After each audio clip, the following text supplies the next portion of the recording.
Perkenalkan, nama saya Paula Agustina Sitorus dengan NIM C1C020163 dari kelas R012. Di sini saya akan membahas materi perpajakan 1 mengenai cara menghitung pajak, norma penghitungan, dan cara menghitung pajak dengan norma perhitungan. Yang pertama, cara menghitung pajak. Untuk dapat menghitung pajak penghasilan dengan benar, maka kita harus dapat memahami dasar perhitungannya. Dasar perhitungan adalah penghasilan kena pajak apabila perusahaan mengalami kerugian, maka kerugian tersebut harus dilakukan kompensasi kerugiannya. Apa itu kompensasi kerugian? Menurut Undang-Undang Perpajakan, apabila penghasilan bruto setelah pengurangan didapat kerugian, maka kerugian tersebut dikompensasikan dengan penghasilan mulai tahun pajak berikutnya berturut-turut sampai dengan 5 tahun. Menurut undang-undang, terdapat 4 sumber pendapatan yang dapat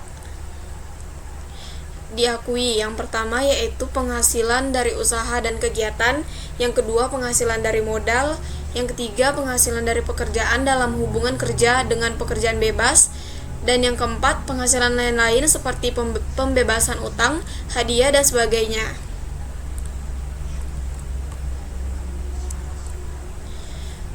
Berikut ini contoh soal kompensasi kerugian vertikal.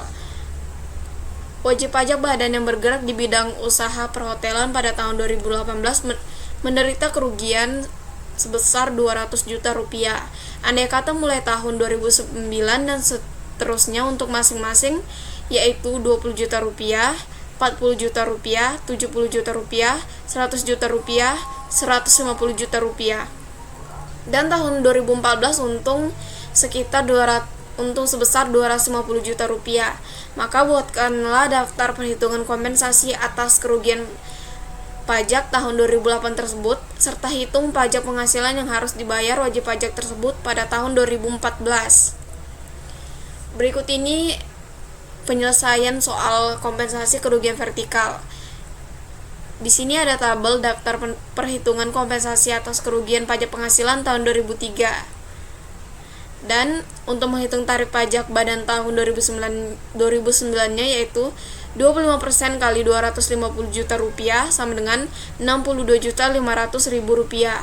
Maka pajak terhutang pada tahun 2014 yaitu 62.500.000 rupiah. Berikutnya yaitu contoh soal kompensasi kerugian horizontal untuk sebuah perusahaan yang mempunyai lebih dari satu jenis unit usaha.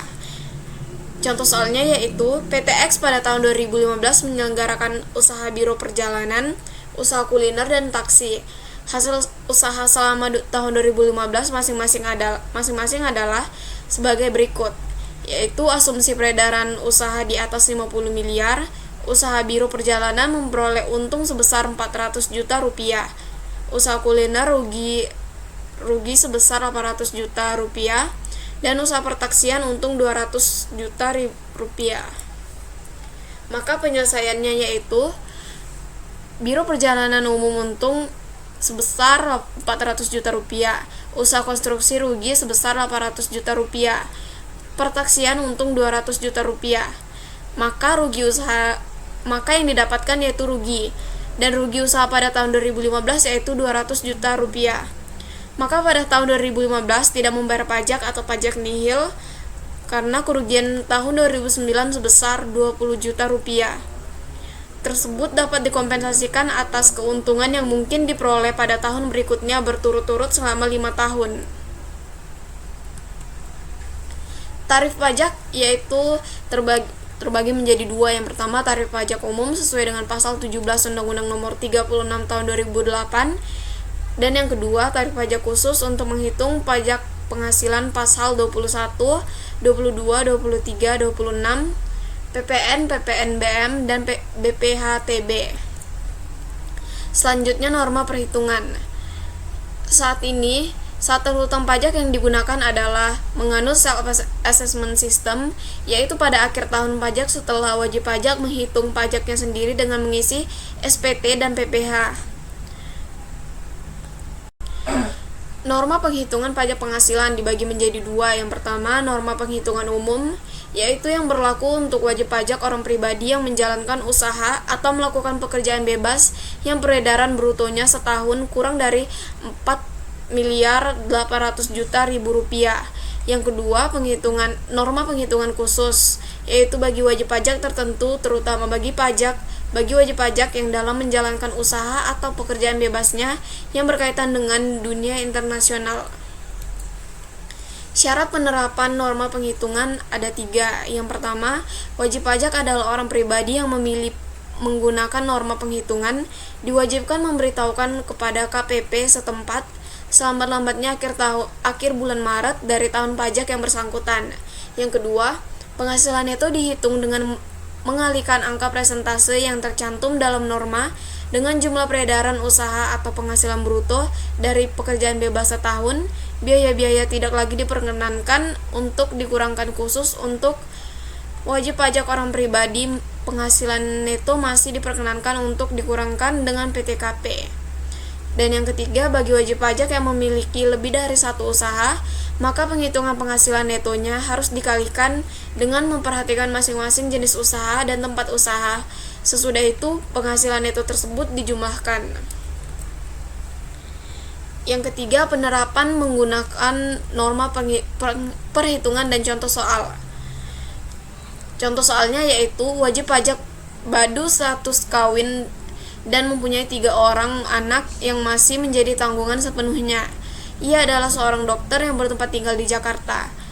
Istrinya mempunyai pekerjaan selaku notaris dengan peredaran brutonya setahun sebesar 160 juta rupiah di Jakarta dan 80 juta rupiah di Bekasi, sedangkan suami menerima penghasilan bruto di Jakarta sebesar 340 juta rupiah. Maka hitunglah PPh terutang yang harus dibayar wajib pajak dengan menggunakan norma penghitungannya. Jika yang pertama, penghasilan neto sebagai dokter adalah 40% dari penerimaan bruto. Yang kedua, penghasilan neto sebagai notaris di Jakarta adalah 38% dari penerimaan bruto, dan penghasilan neto sebagai notaris di Bekasi adalah 35% dari penerimaan bruto.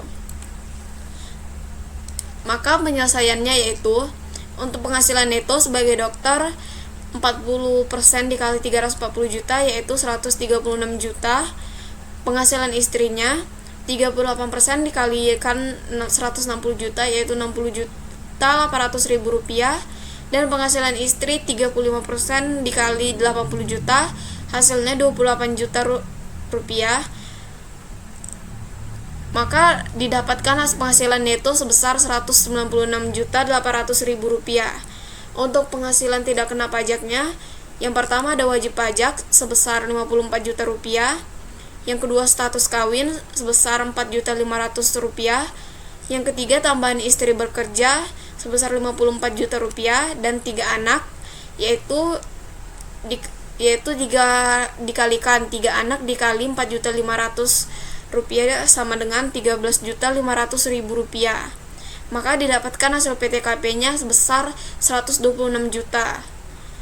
Maka dari hasil penghasilan neto yang 156.800.000 rupiah dikurangkan dengan hasil PTKP sebesar 126 juta rupiah sama dengan 70.800.000 rupiah. Untuk PPh terutangnya yaitu 5% dikali 50 juta rupiah sama dengan 2.500.000. 15% dikali 20.800.000 sama dengan 3.120.000 rupiah. Maka hasilnya sama dengan 5.620.000 rupiah. Baiklah, sekian presentasi dari saya. Lebih dan kurang saya minta maaf. Terima kasih.